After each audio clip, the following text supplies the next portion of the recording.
Welcome friends. तो आज बहुत टाइम के बाद वीडियो बनाने के लिए समय मिल पाया। मैं लास्ट वीक वीडियो नहीं बना पाया क्योंकि दूसरी कमिटमेंट की वजह से बिज़ी था। और वीडियो का टाइटल क्या होगा मुझे पता नहीं। मैं वीडियो रिकॉर्ड करने के बाद टाइटल दूंगा। जस्ट मैंने कैमरा स्टार्ट किया और मुझको जो लगता है मैं रिकॉर्ड करके शेयर कर दूँगा।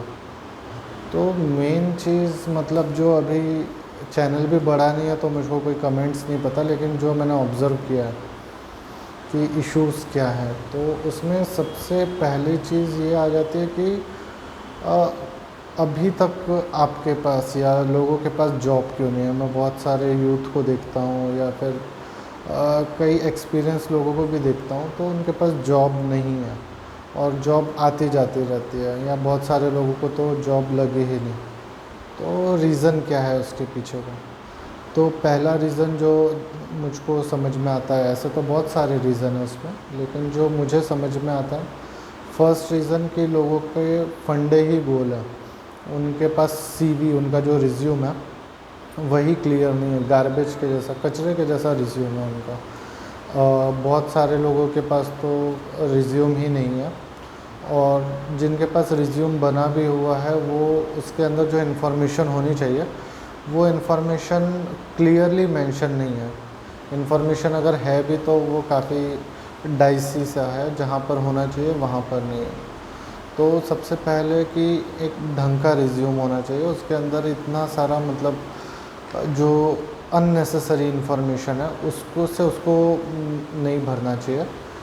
फ़र्स्ट ऑफ़ ऑल उसके अंदर जो इम्पोर्टेंट चीज़ है कि तुम्हारा क्लियरली नाम मेंशन हो, जो कि सब में होता ही है। और सेकेंडली अगर देखा जाए तो उसमें डेट ऑफ बर्थ जो मैं मिसिंग मिलती है, जो हमको भी काफ़ी सारे रिज्यूम आते हैं, तो उसके अंदर ढूंढ ढूंढ के मुझको निकालो तो भी डेट ऑफ बर्थ नहीं मेंशन होती है, और वो लिखेगा ही नहीं। तो एक जो तुम्हारा इंटरव्यू लेने वाला है काफ़ी उसको तुम्हारी एज का अंदाज़ा ही नहीं होगा।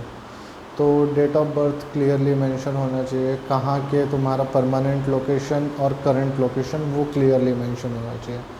क्योंकि परमानेंट लोकेशन और करंट लोकेशन मेंशन होगी तो उससे एक अंदाज़ा आता है रिक्रूटर को कि ये करंटली कहाँ पर लोकेटेड है, और अगर उसका परमानेंट एड्रेस और करंट एड्रेस सेम है तो वो कितना दूर है। तो उस पे से वो डिसाइड कर पाएगा कि इस जो भी कैंडिडेट है उसका इंटरव्यू लेना है या नहीं लेना है। तो अगर वो चीज़ मेंशन नहीं होती है तो वहीं पर टर्न ऑफ हो जाता है रिक्रूटर। वो नेक्स्ट सीवी के तरफ या नेक्स्ट रिज्यूम को देखता है जिसके अंदर ये डिटेल्स क्लियरली मेंशन हो, और उसके बाद उसमें क्लियर आपका एजुकेशन क्वालिफ़िकेशन क्या है वो होना चाहिए, आपके प्रीवियस एक्सपीरियंस क्या है और आपकी स्किल क्या है। बहुत सारे सीवी जो मैं देखता हूँ या रिज्यूम में देखता हूँ तो उसमें इतना सारा अननेसेसरी स्किल और प्रोजेक्ट्स ये सब मेंशन होते हैं कि जो काम की इन्फॉर्मेशन होती है वो हाईलाइट नहीं हो पाती है, वो दिख नहीं पाती है। तो रिज्यूम सिंपल रखो, 1 पेज या मैक्सिमम 2 पेज का, और उसमें जो सही में तुम्हारी कोर स्किल्स हैं वो अगर मेंशन कर देंगे तो रिक्रूटर के लिए आपको सिलेक्ट करना इंटरव्यू के लिए वो काफ़ी इजी हो जाएगा। एटलीस्ट इंटरव्यू लेवल तक तो भी जा पाओगे। अदरवाइज़ जिस सीवी के अंदर इंफॉर्मेशन ढूंढनी होती है तो किसी का तुम्हारे रिज्यूम में इंटरेस्ट इतना नहीं है, उसको जो टारगेट है उसका जो एक फ्रेमवर्क है, जिस फ्रेमवर्क के अंदर उसको कैंडिडेट चाहिए, वो अगर आप उसमें एलिजिबल भी हो तो इन्फॉर्मेशन अगर प्रॉपरली नहीं मेंशन करेंगे तो आपके सीवी के रिजेक्ट होने के चांसेस बहुत ज़्यादा बढ़ जाएंगे। सेकंड नंबर पे जो उसके अंदर देखा जाता है कि बंदे जो सीवी भेजते हैं उसमें कोई रियल स्किल नहीं होती है। बहुत बड़ी बड़ी हाई एंड स्किल लिख देंगे, फॉर एग्ज़ाम्पल अगर प्रोग्रामिंग के लिए है तो बहुत डिटेल में ऐसे ऐसे टेक्नोलॉजी का नाम लिख देंगे जिसके ऊपर तो कंपनी जो हाई एंड कंपनी है वो भी उस पर काम नहीं कर रही। तो रियल मार्केट में जिस स्किल की रिक्वायरमेंट है वो नहीं लिखता है। बहुत सारा एक इमेजनरी या जो काफ़ी पॉपुलर सा कुछ होता है वो लिख देता है, बड़ी बड़ी बातें लिख देता है, तो उसके वजह से भी टर्न ऑफ हो जाता है रिक्रूटर। क्योंकि ऐसी स्किल्स भले किसी बड़ी कंपनी में जो टेक्नोलॉजी के मतलब हाई एंड टेक्नोलॉजी होगी वहाँ पर यूज़फुल होता होगा बहुत नीश मार्केट में, लेकिन जो जनरली पॉपुलर स्किल्स हैं वही मार्केट में यूज़ होती है, वही जनरल इंडस्ट्री में काम करती है।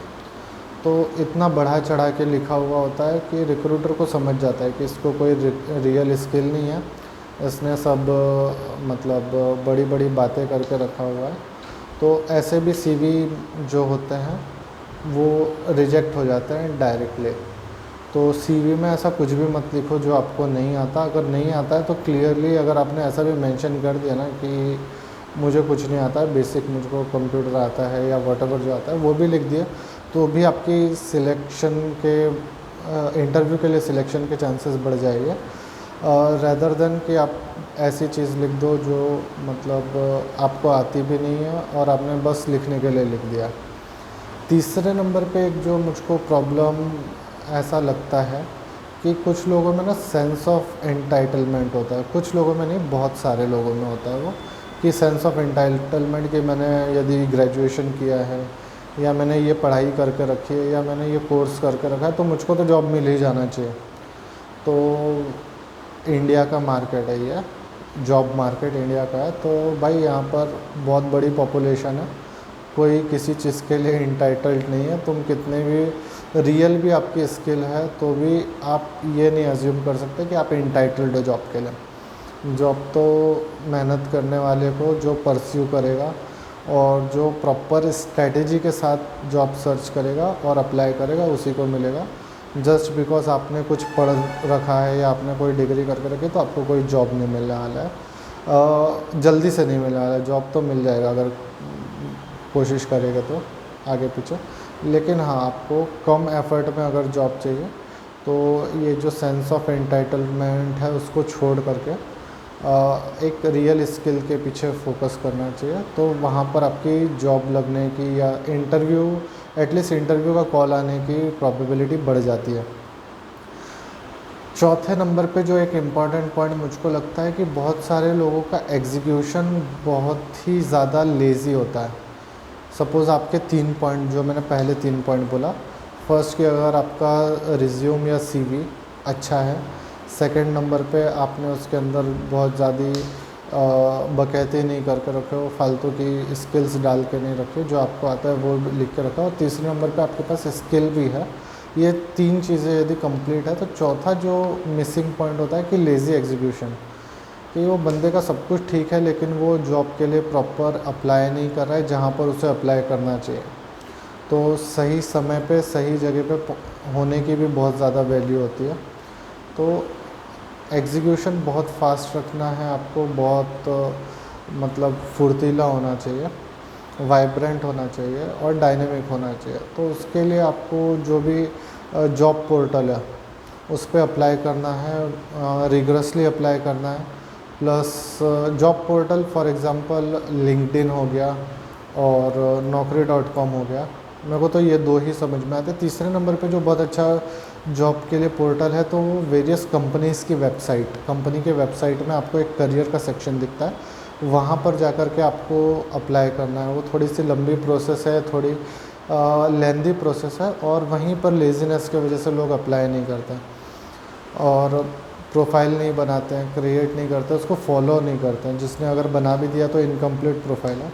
तो ये सब लेज़ी एग्जीक्यूशन में आता है। तो आपको न्यूज़पेपर के थ्रू और वेरियस जो भी व्हाट्सएप ग्रुप है या आपके किसी फ्रेंड का जॉब है या आपको कहीं से भी पता चला, तो आपको एग्जीक्यूशन में लेज़ी नहीं रहना है। आपको आपका सीवी ठीक है, आपकी स्किल ठीक है, तो फिर आपको एग्जीक्यूशन बहुत मतलब रिगरसली फॉलोअप के साथ करना है। लेज़ीनेस वहाँ पर रहेगी तो वो भी एक बहुत बड़ा कारण है कि लोग जॉबलेस होते हैं और उनको जॉब नहीं मिल पाता इवन आफ्टर वो क्वालिफाइड भी हैं, वो स्किलफुल भी हैं, उनके पास रिसोर्सेज भी है, लेकिन जॉब उनके लेज़ीनेस के वजह से नहीं मिल पा रहा है। और 5वें नंबर का एक जो पॉइंट है जो सबसे बड़ा मतलब जॉब ना मिल पाने के पीछे का रीज़न मुझे लगता है वो ये है कि आप फीडबैक जो, अगर आपको इंटरव्यू, आप लकी हैं, आपका इंटरव्यू हो रहा है और इंटरव्यू के बाद मल्टीपल इंटरव्यूज़ हुए और आप सिलेक्ट नहीं हुए, तो उसके बाद भी लोग फिर इंटरव्यू ही देते रहते हैं। तो उसमें एक चीज़ कर सकते हो कि आप रिक्रूटर से हर इंटरव्यू के बाद फीडबैक पूछिए। आप सिलेक्ट हो या रिजेक्ट हो, वटेवर जो भी आपका रिज़ल्ट आता है, आप रिक्रूटर से पूछिए कि मतलब आप मुझको मतलब सिलेक्ट क्यों नहीं कर रहे, उसके पीछे का रीज़न। तो वो आपको रीज़न बताएगी कि आपकी स्किल कम है, या आपकी मतलब जो एक्सपेक्टेशन है वो ज़्यादा है, या आपका लोकेशन प्रेफरेबल नहीं है, या आपका एज का इशू है, या जेंडर स्पेसिफिक। कुछ जॉब ऐसे होते हैं कि जेंडर स्पेसिफिक होते हैं कि वो सिर्फ मतलब फ़ीमेल के लिए होगा या फिर मेल के लिए होगा। तो उसमें भी क्या होता है कि इंटरव्यू तो हो जाता है, लेकिन जब रिक्रूटर की रिक्वायरमेंट ही फ़ीमेल कैंडिडेट की है या उनकी रिक्वायरमेंट ही सिर्फ मेल कैंडिडेट की है, तो आप रिजेक्ट हो जाओगे। तो एटलीस्ट आप उनसे पूछिए। और सेकंड नंबर पे जो लोकेशन से रिलेटेड है कि किसी किसी को कैसा होता है कि अगर उनके कंपनी के 25-30 किलोमीटर के रेडियस में ही अगर उनको कैंडिडेट चाहिए, या उनको किसी स्पेसिफिक लैंग्वेज वाला बंदा चाहिए, तो आप जब फीडबैक लोगे तो आपको पता चलेगा कि अच्छा, ये जॉब में मेरा सिलेक्शन इसलिए नहीं हुआ क्योंकि मेरे पास ये प्रॉब्लम थी कि मेरा लैंग्वेज का इशू था, या लोकेशन का इशू था, या जेंडर का इशू था, या वटेवर स्किल बेस। तो हमेशा आप इसको ज़रूर पूछिए, फीडबैक लीजिए। और मतलब जो सिक्स्थ नंबर का पॉइंट है जो मुझको लगता है कि एक जल्दीबाजी भी बहुत होती है, कि लोग बहुत जल्दीबाजी में होते हैं करियर बनाने के। तो जल्दी जल्दी कुछ नहीं होता है। आप रिलेटिवली अगर कंपेयर करोगे अपने आप को आपके फ्रेंड से, या आपके किसी रिलेटिव से, या आपके कलीग से कि उसका हो गया, तो उनसे कंपेयर करने का कोई मतलब फ़ायदा नहीं है। कुछ चीज़ें टाइम लेती है, और करियर तो बहुत टाइम लेता है बिल्ड करने में। तो कितना समय लगेगा वो आपके हाथ में नहीं है, एफ़र्ट लगाना अपने हाथ में होता है। तो डेफ़िनेटली बहुत ज़्यादा पैनिक करने की ज़रूरत नहीं है, बहुत जल्दीबाजी करने की ज़रूरत नहीं है। आप सही प्रोसेस के थ्रू अप्लाई करते रहिए, जहाँ कहीं भी अपॉर्चुनिटी है उसको ढूंढते रहिए, उसके ऊपर एग्जीक्यूशन करिए। लेकिन जॉब लगेगा या कब लगेगा, सक्सेस कब मिलेगी, वो अपने हाथ में नहीं होती, अपने हाथ में एफ़र्ट लगाना होता है। और एफ़र्ट लगाने के बाद आपको अगर जॉब मिल भी जाता है, तो इतना जैसे मूवी में होता है कि बार बार तुरंत आपको सक्सेस नहीं मिल जाएगी, या बार बार आपके प्रमोशन नहीं होंगे, बार बार आपको हाइक नहीं मिलेगा। कुछ चीज़ें टाइम लेती है, आपको स्किल डेवलप करनी होती है, आपको एक्सपीरियंस लेना होता है। तो जल्दीबाजी करने का कोई मीनिंग नहीं है। आपको अगर जॉब मिल गया है तो एक जॉब पे टिके रहिए, और मीनवाइल आप उस नई अपॉर्चुनिटीज़ की तलाश में रहिए। और इस तरह से अगर आप करोगे तो जॉब लगने की प्रोबेबिलिटी काफ़ी बढ़ जाएगी।